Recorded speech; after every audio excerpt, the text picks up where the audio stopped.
زمان برای هیچ کس نه متوقف می شود و نه بر می گردد و نه اضافه می شود. اگر قرار است چیزی از وجود من دفع شود، بگذارید خطاهایم، ضعفهایم و تعصباتم نسبت به هم نوعانم دفع شوند.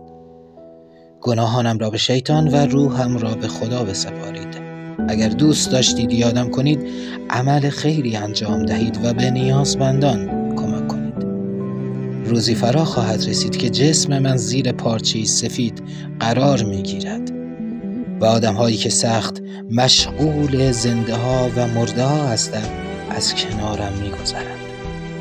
در چنین روزی تلاش نکنید به شکل مصنوعی و با استفاده از دستگاه زندگیم را برگردانید. این را بستر مرگ من ندانید، بگذارید آن را بستر زندگی بنامید. بگذارید جسمم به دیگران کمک کند که به حیات خود ادامه بدهند. چشمهایم را به انسانی دهید که هرگز نعمت طلوع و غروب آفتاب و چهره یک نوزاد و شکوه عشق را در چشمهای دیگران ندیده است.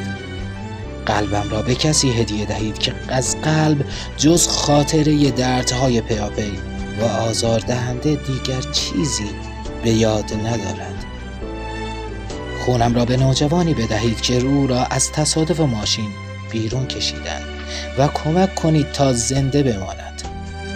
کلیه‌هایم را به کسی بدهید که هر روز در صف تصفیه خون قرار گرفته است و هر روز لحظه شماری می کند تا به او خون بدهند.